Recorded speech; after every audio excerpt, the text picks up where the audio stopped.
Hey, I did a video about the downfalls of being a feeler. And as promised, I'm going to do the inverse. I'm going to focus on the great parts of being a feeler. There are perks to it, okay? And it's time we give those awesome perks some recognition, okay? Let's see all the good parts about it. I'm so glad to be talking to you guys. You know what? This is so impromptu of me to say, but I don't know. I don't know, you're kind of becoming like a little bit of a staple in my life. I don't know. I feel like a little bit of my heart space has been reserved for all of you. And that's not often. So, hey, I guess that's just how great you guys are. But anyways, maybe I'm just getting, all mushy and gushy because the holidays are here. So, all the love just pours out of me more easier now. Okay, let's get on to the video.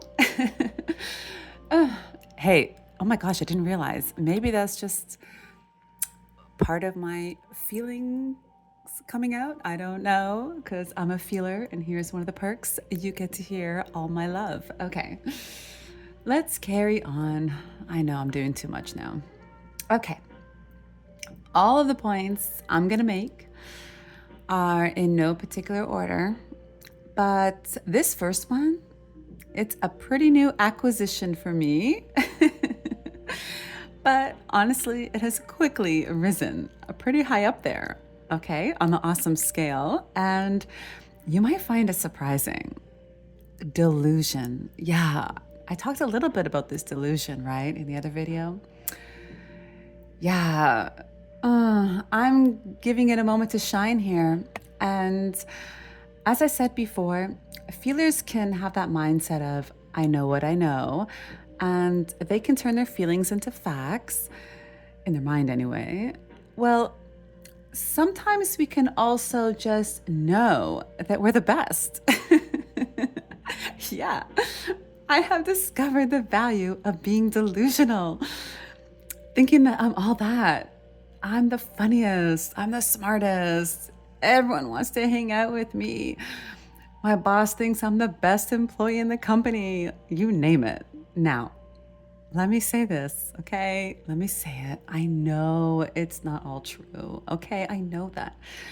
But I have realized I can dedicate my feelings into believing it for a short while to get me through a moment. And it's awesome. It really is. I can come off as more confident. And the real cool part, it's kind of like a form of manifesting. You know how they say, like, live for the life you want or dress for the job you want? This is it. It's letting my delusions become momentary facts so that I can show up in a way that will eventually get me closer to the life I want. Kind of like self-hypnosis, if you will. The jacked up version of fake it till you make it, you know? Think of this. Just think of this for a second. I was delusional to start this YouTube channel. Yeah, the only way I had the guts was to think to myself, of course people will listen to me. Of course INFJs will find it interesting. Of course I should do it. Blah, blah, blah. Why shouldn't I, right? See what I mean? Although, truthfully, I don't actually know any of that. I don't actually believe any of that. But I used the feeling of delusion to my benefit to get it started. It was a catalyst. So it really does come in handy. I recommend it. I know it sounds so irresponsible of me to recommend delusion, but I'm telling you, you gotta harness this because it's pretty cool. Okay. And here's another point related to that a bit, okay? By being a feeler, you can use what you feel to get ahead. You can read the room so much easier than others. You can feel what others are feeling and, well, be an awesome chameleon with it.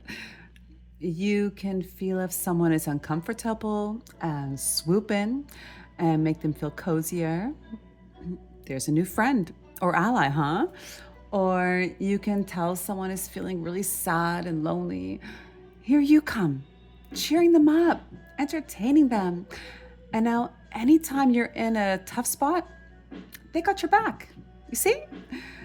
Maybe you can feel your boss's frustration, although nobody else does. So you can offer to do a particular task that you know will take the weight off their shoulders, almost like you're fulfilling a need they didn't even voice yet. Like you could read their mind, and bam, you're seen as the one that just gets it, right? And when it comes time to promote, guess who's the one they're gonna choose? You see what I mean? I'm telling you, it's not all bad being a feeler. Another thing, you can feel people's love. You can feel their hate, their respect, and their deceitful thoughts.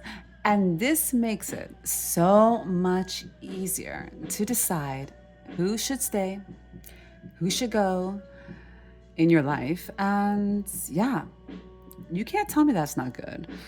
I think feelers actually have the best chance at building a quality over quantity group of people in their life. Yeah, that's right. That's what I think. And this next one is huge, especially in this day and age.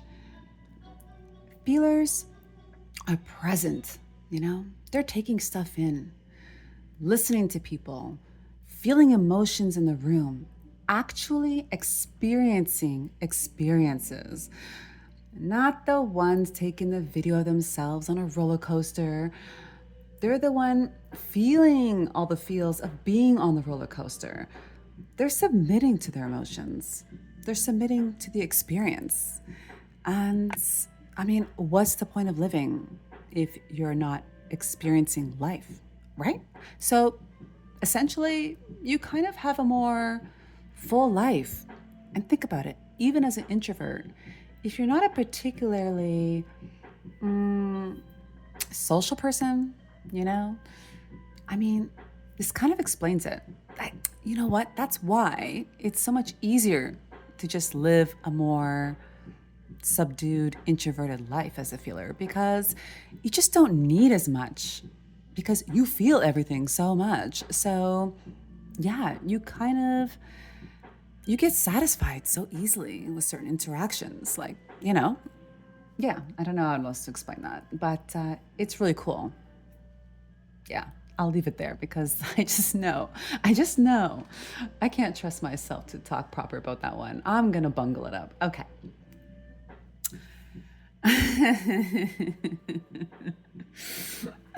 Okay, I talked about this. I remember I asked, am I gonna be brave? Am I gonna be brave? Okay.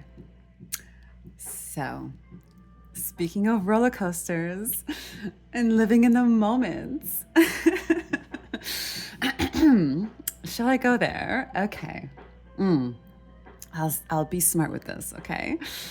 Being in the moments, like intimate moments, can really be something else for a feeler, huh? Yeah, they can feel everything. Yes, their own emotions, their partner's emotions. It can really take on a life of its own. And just imagine being with someone tapped in like that.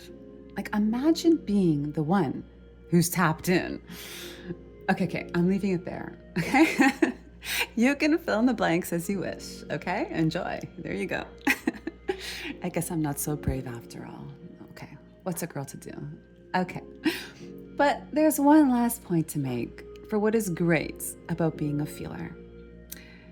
Then you can just get back to your imagination. Just kidding, okay. Okay. People trust you more as a feeler. They trust themselves with you. They trust their feelings with you because you're tuned into them. You're aware of their feelings and you're not scared of their feelings because you have all kinds of feelings too, right? And if you think about it, the person you trust is the person you value. And the person you value is the person that's special to you. Dare I say, irreplaceable? Yes, because you are able to tap into their feelings because you're a feeler, baby. Yeah. So, all in all, things come easier for you when you're a feeler. Job offers, friendships, getting inside scoops, which help you make better decisions, never mind. Not to mention, your feelings link up with your instincts and your intuition, actually, too. So it kind of becomes an amazing trifecta that can put you at a great advantage in life. Sounds amazing, right? I think so. I feel like it is. So, yeah, INFJs. Guess what? We got a good baby. Yeah, we're feelers, and it's not always bad. Enjoy it. Life is good. Okay, I'll see you guys in the next video. Take it easy. Hope you have an amazing day. This video cracked me up. Okay, anyways, I'll talk to you guys later. Ciao.